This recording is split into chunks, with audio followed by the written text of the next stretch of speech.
Spent 10 years in the Marine Corps, 4 years working with the Air Force as a civilian, doing experimental testing on aircraft.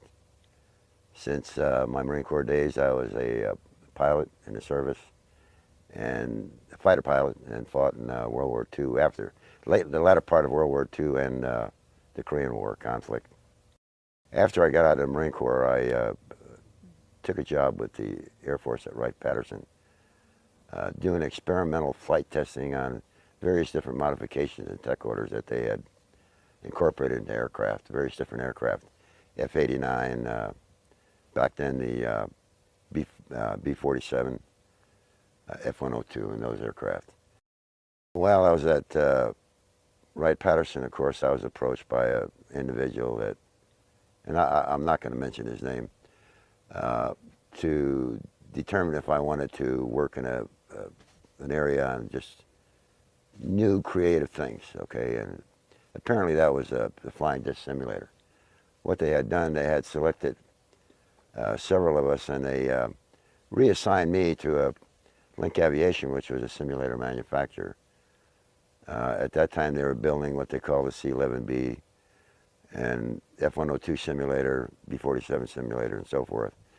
And they wanted us to get the experience before we actually started work on the flying disc simulator, which I spent 30-some years working on. The simulator wasn't actually functional until around 1958, where the simulator was actually operable. Craft that they used to build, which is a 30-meter one, was the one that crashed in Arizona, Kingman, Arizona, back in 53 or 52. I think it was 53. That's the one they used. That's the first one that they took out to the test site. It landed about 15 miles from, which used to be an Army air base, which is now a defunct Army base. I can't recall the name of it. But that particular craft, there were some problems with, number one, getting it on the flatbed to take it up to Area 51. They couldn't get it across the dam because of the road. It had to be barged across the Colorado River at the time, and then taken up to where people go now, up 93, out to Area 51, which was just being really constructed at the time, and taken down those dirt roads and out to that particular area of the test site. There were 4 aliens aboard that thing, and those aliens went to Los Alamos, and they put certain people in there with them, people that were astrophysicists, just general scientists, to ask them questions. The way the story was told to me was there was only one of them that would talk to any of these scientists that they put in the lab with them. Only one of the aliens. The rest wouldn't talk to anybody, or even have a conversation with them. First they thought it was all ESP, or what do I want to say? Telepathy? Yeah, mental telepathy. But most of that is kind of a joke to me, because they actually speak. Maybe not like we do, but they actually speak and can converse. The difference between this aircraft or this disc and other discs that they had looked at was that it was much simpler design. In the simulator, it was one big thing different. The thing that, like Lazar calls the reactor. Okay, we didn't have a reactor. We had a space in a thing that looked like the reactor, but that wasn't the thing we operated the simulator with. We operated with 6 large capacitors that were charged with 1 million volts each. Say there were 6 million volts in those capacitors. They're largest capacitors ever built. These particular capacitors, they last for 30 minutes, so you could get in there and actually work the controls and do what you had to get the aircraft, or get the simulator, the disc to operate, okay? Actually, when it was operable, it would lift off the ball about a certain amount of there was a dimension there that we had that it actually lifted up, and it could actually turn, you know, a certain amount of degrees left or right or whatever. In a simulator now, you'll notice that there are no seat belts, right? And the same thing with the actual craft, no seat belts. You don't need seat belts, because when you fly one of these things upside down, there's no upside down like in a regular aircraft. You just don't feel it. You have your own gravitational field right inside. So if you're flying upside down, to you, you're right side up. There weren't any windows. The only place we had any visibility at all, and it was done with cameras or video type things at that time, was in the turret section. It takes a lot of time because of the area and the smallness of it. Just to raise your hand, it becomes complicated. You have to be trained with your mind, you know, to accept what you're going to actually feel. And so there's some experience. Perceptual distortion. There's a lot of distortion, yeah. Seeing, just moving about, it's a after a while, after you get used to it and all, and you do it, it's simple. You got to know where everything is, you know, and you got to understand what's going to happen to your body. It's no different than, you know, accepting the G-forces, you know, when you're flying a aircraft that are coming out of a dive, you know, and that kind of thing. It's a whole new ballgame. Did our flight crews ever take one of these discs out into space? You know, I don't know that. I don't really know that. I'm sure they have. I'm saying it probably took a while to train enough of the people, or sufficient time. The whole big problem with the disc is that it's so exacting in its design and so forth, and it can't be used, say, with it can't be used as a like we use aircraft today with dropping bombs and you know, having machine guns, you know, in the wings and that kind of stuff. The design is so exacting that you can't add anything. You can't.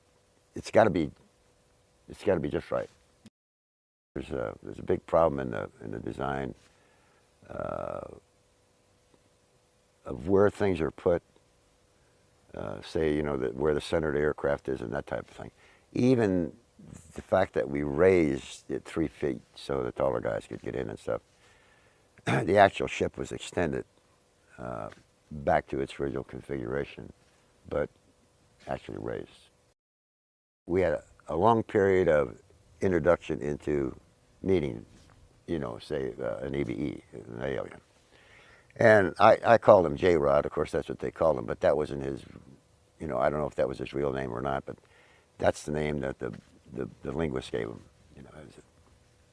So he knew J-Rod, you know.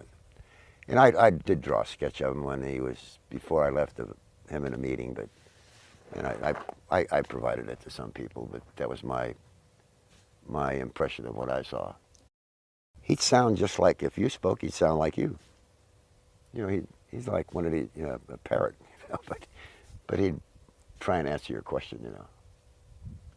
A lot of times you'd have a hard time understanding, you know, because if you didn't put it on paper and explain yourself, half the time he couldn't give you a good answer. Well, the preparation was, you know, basically going through. First of all, I went through all of the different nationalities in the world, right? Just, you know, these whatever, you know. Human nationalities. Yeah, human nationalities, you know. Then they got into going into other forms of life, you know, even down to, you know, animals and that type of thing. And the fact that, you know, this J-Rod had, his skin was pinkish, but a little bit rough, you know, and that kind of stuff. Not, you know, not horrible looking, you know, or to me, he didn't look horrible looking. Some of the guys, you know, that was in the particular groups that I was in, they never even made it, you know, as far as I was concerned.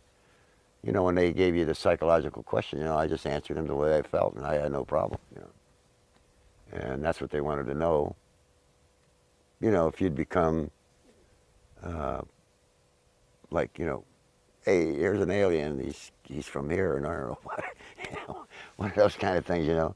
But it never bothered me, you know, it didn't amount to much. So what kind, do you know what kind of scientific advice he would give the crew that was building or back engineering these? Basically, it was only engineering advice or science advice. You know, say for example, I performed the calculation, and I spoke of a book that, it's not a book, it's a big assembly of various different divisions of on gravitational technology, okay? And the key element in there, all the information wasn't there, because even our guys, our people that were the top mathematicians and stuff, couldn't figure some of this stuff out. So we would take it, and then, you know, we'd have to, with each design, you know, there's a requirement for calculations. And we'd have to prove by calculations, you know, that this thing's going to operate. No different than anything else we do. And sometimes you get into a spot where you try, and even if you use the formulas to come up with this thing that they'd provide you, it wouldn't work. And that's where he'd come in, you know, to tell him to look at this and see what we did wrong.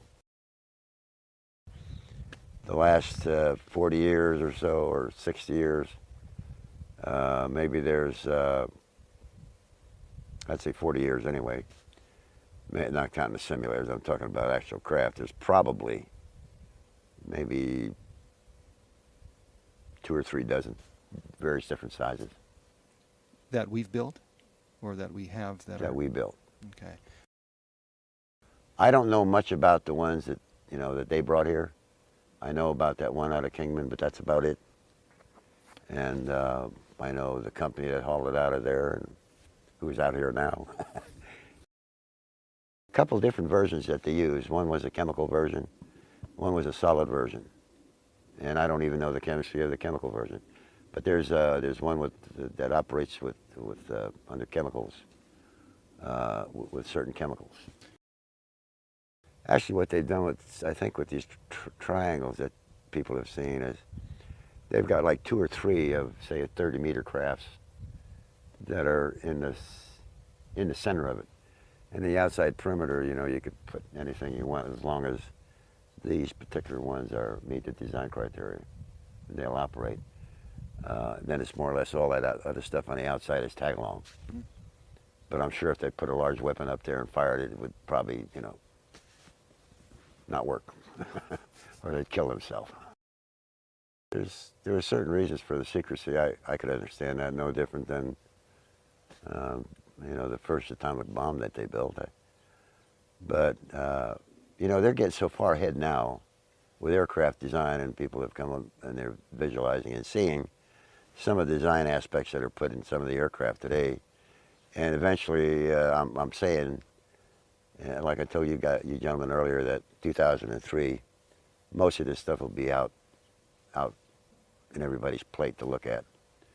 Maybe not the way that everybody expects it, but in some manner they determine appropriate, you know, to show everybody, hey, look at what we got.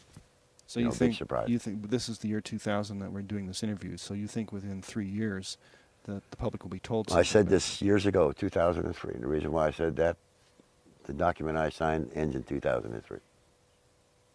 And you're not the only one that signed. And I'm not the only one. Yeah. See, this I call it FOGIT, or that's what they call it, fundamentals of gravitational, you know, techniques basically. But it's a volume. Now, I'm sure that manual now is just expanded. We're no different than anything else that they build for design criteria, because anything we do today, we have to have a design criteria manual, you know, and they put all the information in that.